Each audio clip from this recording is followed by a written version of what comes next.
2014 ఎలక్షన్స్లో కుల ప్రభావం అధికంగా ఉపయోగపడింది తెలుగుదేశం పార్టీకి మరియు భారతీయ జనతా పార్టీ కూటమికి అని చెప్పొచ్చు.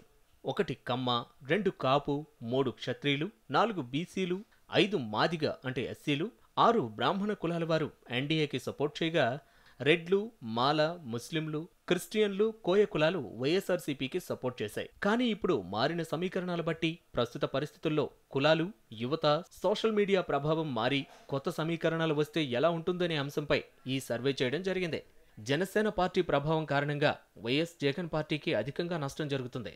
ముస్లింలు, కోయలు, మాలలు మరియు అధిక శాతం యువత జగన్ పార్టీ నుంచి పవన్ కళ్యాణ్ వైపు మారగా టీడీపీ నుంచి కాపు, క్షత్రియులు, బీసీల్లో కొన్ని వర్గాలు మాత్రమే పవన్ కళ్యాణ్ వైపు మొగ్గు చూపడం జరిగింది. ప్రత్యేక హోదా అంశంపై కూడా భిన్న అభిప్రాయాలు వచ్చాయి. కొద్దిమంది ఎన్డీఏ నుంచి తెలుగుదేశం బయటకొచ్చి పవన్ కళ్యాణ్తో కలిసి కేంద్రంతో పోరాడాలి అని చెప్పగా, చాలామంది విద్యావంతులు మరియు మేధావులు మాత్రం కేంద్రంతో కొట్లాట కంటే కలిసి నడుస్తూ పనులు చేసుకోవడం బెటర్ అని అభిప్రాయపడ్డారు. కొట్లాట పెట్టుకుంటే మరో కేజ్రీవాల్, మమతా బెనర్జీలా మారడం తప్ప ఉపయోగం లేదని చాలామంది అభిప్రాయపడ్డారు.